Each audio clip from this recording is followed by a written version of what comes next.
লেবাননের সশস্ত্র গোষ্ঠী হিজবুল্লাহর একের পর এক শক্তিশালী আক্রমণে রীতিমতো কোণঠাসা হয়ে পড়েছে ইসরায়েলের দখলদার বাহিনী।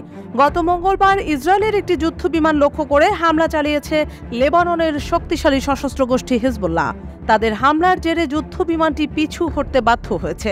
বার্তা সংস্থা রয়টার্স এক প্রতিবেদনে এ তথ্য জানিয়েছে। প্রায় প্রতিদিনই ইসরায়েল লেবানন সীমান্ত কেঁপে উঠছে হিজবুল্লাহ ও ইসরায়েলি বাহিনীর ক্ষেপণাস্ত্র হামলায়। তার সাথে ঘনীভূত হচ্ছে ইসরায়েল ও লেবাননের যুদ্ধের আশঙ্কা। গত শুক্রবার ইসরায়েলের অধিকৃত গোলান মালভূমিতে একটি ক্ষেপণাস্ত্র হামলায় 12 শিশুর মৃত্যু হওয়ার পর ইসরায়েল ও হিজবুল্লাহর মধ্যে পূর্ণমাত্রার যুদ্ধ শুরুর আশঙ্কা আরও বৃদ্ধি পেয়েছে।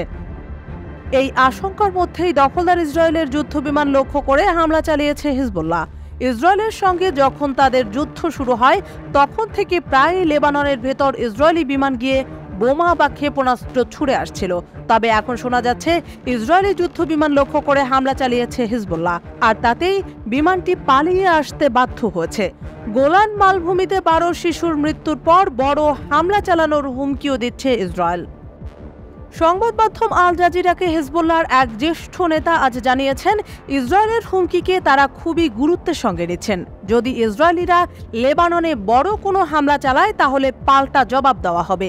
তিনি আরও জানিয়েছেন, বিদেশিদের পক্ষ থেকে তাদের বার্তা দেওয়া হচ্ছে, ইসরায়েল হামলা চালালেও তারা যেন কোনো প্রতিশোধ না নেয়, কিন্তু হামলা হলে তারা অবশ্যই পাল্টা হামলা চালাবেন, যদিও এটির পরিধি কম হতে পারে। তিনি বলেছেন, আগ্রাসনের জবাবের পরিধি ও বিস্তৃতি ঠিক করবেন প্রতিরোধ বাহিনীর নেতৃবৃন্দ। বিদেশি দূতরা বলছেন, ইসরায়েল হামলা চালালে আমরা যেন প্রতিশোধ না নেই, যেন যুদ্ধ ছড়িয়ে না পড়ে, কিন্তু আমরা জবাব দেব। এই নেতা আরও হুমকি দিয়েছেন, যদি ইসরায়েলি সেনারা লেবাননে স্থল হামলা চালায় তাহলে হিজবুল্লাহ দখলদার ইসরায়েলে স্থল হামলা চালাবেন। তিনি বলেছেন, আমরা ইসরায়েলের কাছ থেকে কোনো স্থল হামলার আশঙ্কা করছি না, কিন্তু তারা যদি স্থল হামলা চালায় তাহলে আমরা প্রস্তুত। যদি তারা লেবাননে প্রবেশ করে তাহলে আমরা ইসরায়েলি সীমান্তবর্তী অঞ্চলে প্রবেশ করব।